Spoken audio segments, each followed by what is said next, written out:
Alright, so I'm headed to my friend Jake's house today. I'm going to be welding up the cold side piping for his turbo build. I'm not sure if I told you guys before about his build, but he's got a Subaru Forester that he has STI swapped, and then we're doing a big turbo kit on it. And he asked me to weld all the cold side piping, which obviously I'd love to do. I think his goal at the end is 700 horsepower. I'm sure he'll be happy if he falls a little short. Maybe he won't. We'll see, but I know he's got a fully built motor. He's been working on it for a little while now, so I'm excited to be part of the build. But yeah, I'll keep you guys posted. I have to stop by my friend Zach's house first. I have to get some things from him, like I left my bead roller there. Not that I'll need the bead roller, but I'd like to have it just in case. And then I'm going to swing by my friend Justin's house. That's where my welder's at, so I'm going to pick that up and head over to Jake's and start working on his car. It's 5:30 in the morning right now. I'm rolling up to Zach's house. I hope he's ready for a guest. You probably can't see me, but I just remembered that I forgot to buy isopropyl alcohol. So I'm going to detour right now to Walmart to hopefully find one and probably buy an energy drink while I'm there because I'm so tired. Walmart doesn't even look like it's open at all.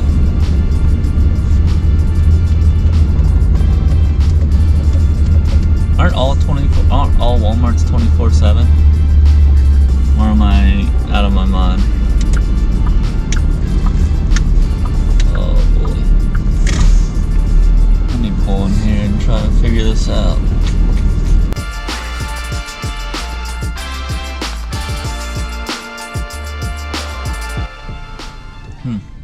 Apparently not all Walmarts are 24/7.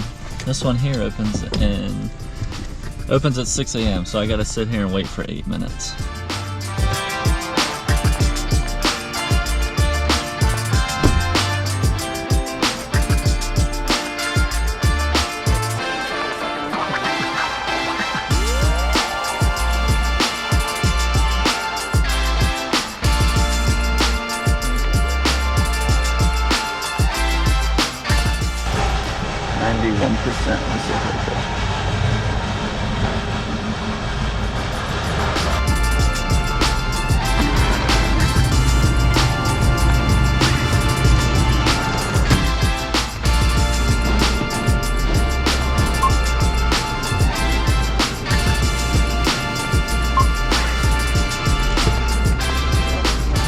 Yeah, only one, I guess.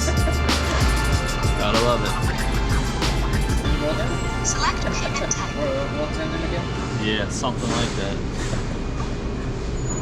Use PIN pad to complete transaction.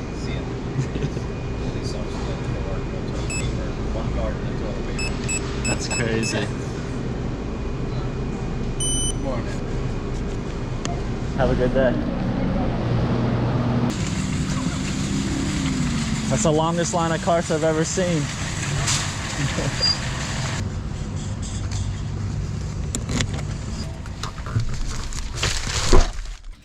I'm going to run and get some gas real quick, I think, and get on the road.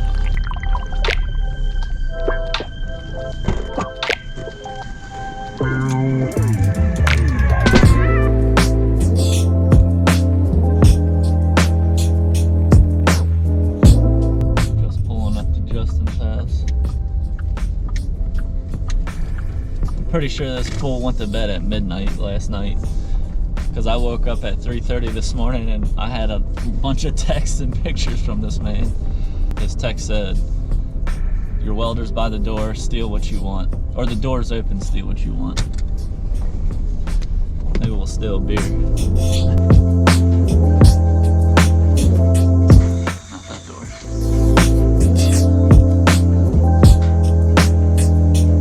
Maybe it's the front door.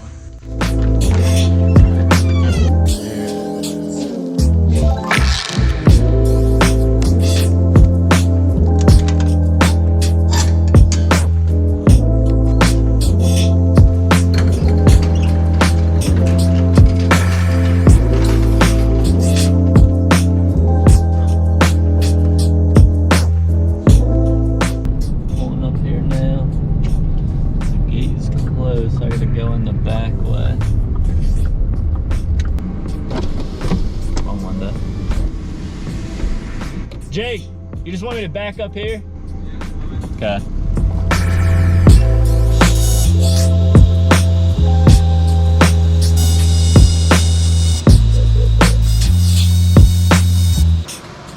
think that's what it was. Bringing her in the wrong hole.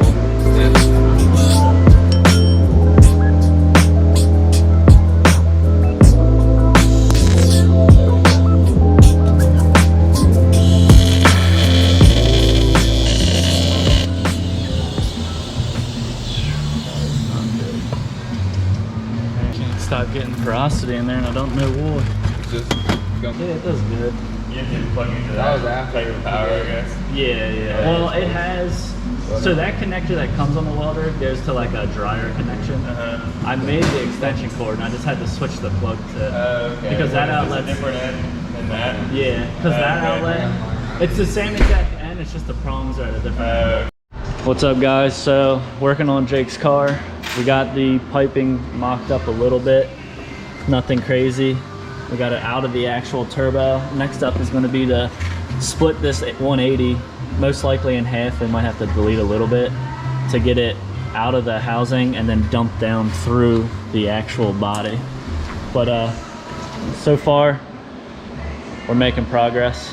Hopefully we can at least get all the piping tacked up. I'll probably take it home and finish weld it all at home, bring it back here the next time, and be almost ready to start.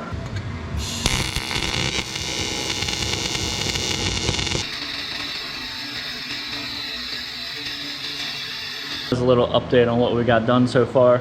Haven't really been able to update you, just been troubleshooting some issues I've been having with my welder. Something with the filler rod. Every time I go to put filler rod in, it's creating porosity. So far though, we've overcome the issue enough to get everything tacked. Once I get all the pipes back to my house, I'll finish weld everything, bring them back, fine adjust anything that needs to be fine adjusted, and make sure it all fits. But so far, we've got the actual 90 out of the turbo, first V-band clamp running down through the fender to this point. The next step is to bridge the gap from this point to the actual intercooler inlet. We are about to cut this pipe and install another V-band clamp. Basically the purpose of that is so when you have to do maintenance, it's easily replaced essentially. So here's the one side of the V-band clamp. I'm about to trim this 90. This is going to weld to there, and you notice it's a taper. So we're going from 2.5 to 3. Yeah, so 2.5 inch on the V-band clamp, straight into a taper, up to 3 inch, right into the 3 inch 90, and that plumbs right back into the 3 inch inlet to the intercooler. Once we get that all squared away, we're gonna hop over to the inlet to the engine and fab up all that piping. Now that we got this side done, this I think was the trickiest of all of it, mainly because we had such little room to, work with. Versus on this side, you notice come out of here, we've got a huge opening here that we can actually utilize for running that pipe. So the plan basically is going to be to come out of here, make a 90 straight up through this gap. We're going to come high up here, as high as we can get basically below the hood, all the way across, and then we're going to run a hard 90 right into the actual engine. As you can see, there's tons of vibrant pipes. We got all the V-band clamps, you can see here. All the V-band clamps that you could imagine, honestly. I think we got 6 V-band clamps just in case. We got the actual intake tube piping that we're going to use for the intake, because the intake ultimately is going to come off of the turbo, hang a 90. We're going to punch through this side of the engine bay. We're going to cut this whole thing out and plumb that cold air intake to come down and loop back behind the intercooler piping. That way your cold air intake, that way your air filter is as far away from the heat of the engine as possible, and basically create the most power. Jake is going to be pushing, he's running for 700 horsepower. That's the end goal ultimately, and this is one of the last steps. I'll I'll go over a little bit at the car in a little bit, but for now I'm gonna go ahead and get this pipe squared away and press on. To give you all a little trick of the trade, kind of something I've always done, just to, it helps the process without buying all the fancy tools. Basically, to find the most square cut on any tube, if you use a zip tie, at least on a mandrel bent pipe, if you follow that zip tie around, you'll get close to the exact center of that pipe. So that way, if you cut so we've used all 180s. You take the 180, you find center, you cut it, now you have two 90s. There's just a 0 leg on one end of the 90. This way, you buy a 180, you can get 45s out of it, you can get 22-degree angles. Really, you can get any angle you want. And with the zip tie, it ensures that the actual outlet is the true diameter of the pipe. You don't have some weird angle. But yeah, just a tip. Cool. Now that we got this pipe all cut out, we're gonna take it over here to the bandsaw and make it look nice. And I know a lot of y'all are probably saying, oh my God, he's cutting intercooler piping with a cutoff wheel. Not ideal, I know that, but my bandsaw decided to die today. So using the zip tie method, get the line going as slow as possible with the actual cutoff wheel. Once we get through the cutoff wheel, I'm bringing it over here to this prehistoric belt sander just to kind of clean it up and make it look nice.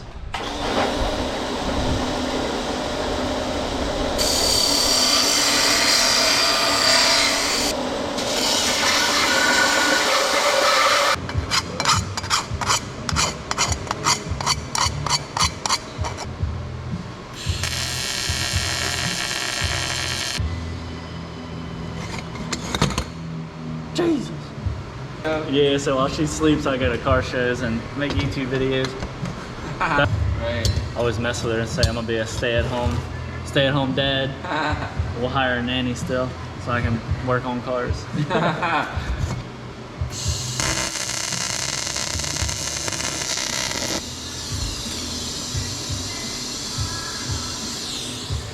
a hold, huh? Yeah. It came out good.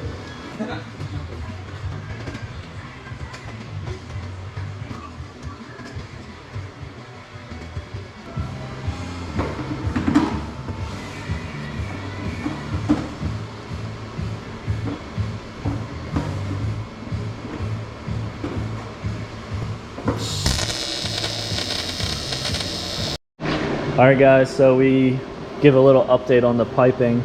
So we got everything on the charged side, or the cold side, or the hot side of the turbo. So we got everything tacked up. First clamp is gonna be here, pass through the body panel down into this second vibrant clamp, and then it's gonna be a reducer, but it's going up to a 3-inch pipe into the intercooler.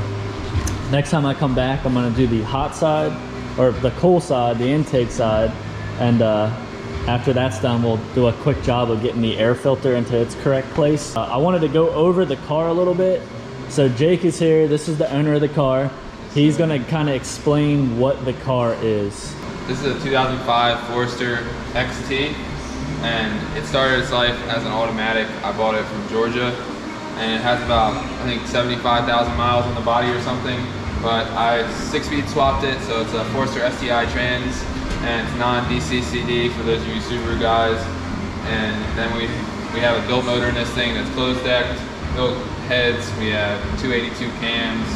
As far as the fueling, radium dual pump hanger, dual 450 well barrel pumps in the hanger. We got 2150 IDs, injectors, and we got 8AN running all the way from the hanger to the front of the car to feed the fuel system. And then, you know, just supporting stuff, 6466 Gen 2 precision turbo, and custom rotated uppipe, or custom rotated kit from B&M Performance. And yeah, just the whole works on this thing. Everything's been done, scratched, treadstone, front mount intercooler, and all the blue stuff on the car is from Japan.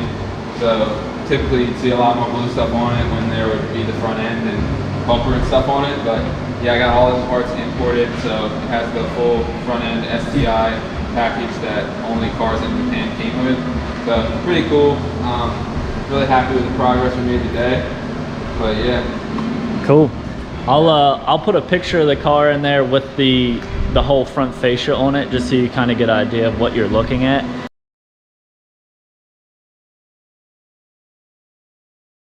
But yeah, that's the car. I'll follow up with the finish welding of this side and then the rest of the project, and let you see it when it's all done. So stay tuned.